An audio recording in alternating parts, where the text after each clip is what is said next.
গেল সপ্তাহ থেকে গাজায় যুদ্ধবিরতির প্রস্তাব নিয়ে দেন দরবার চালাচ্ছে Israel O Hamas.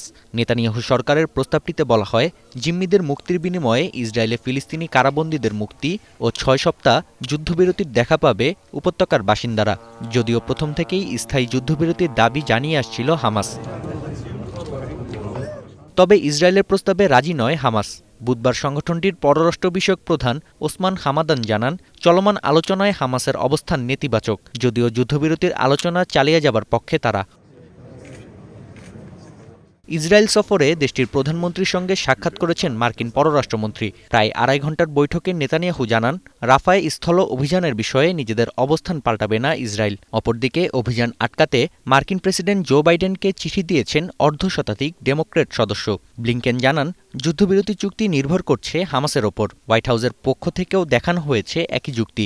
Hamas has to decide whether it will take this deal and actually advance the situation for the people that it purports to care about in Gaza. There is no time for delay. There has not yet been a response from Hamas, as you know. We believe that all efforts need to be brought to bear to convince Hamas to accept the proposal immediately, and have made that clear to our partners in the region, as you just stated.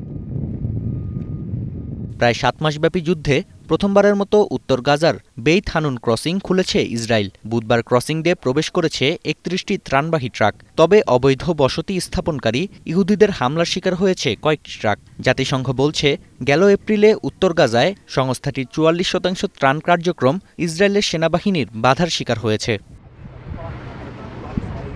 সড়কের পাশাপাশি সমুদ্রপথে গাজায় ত্রাণ সরবরাহ করতে কাজ চালিয়ে যাচ্ছে যুক্তরাষ্ট্র। চলতি মাসের মধ্যেই সমুদ্রপথে ত্রাণ পৌঁছানোর আশা পেন্টাগনের। নাফিয়া আরমান মনন, এখন বিশ্ব। সানবিট সব দিবে সামাল। সানবিট ম্যাজিক প্রেস ডিশওয়াশিং এর মাথা ঘোরানো সলিউশন।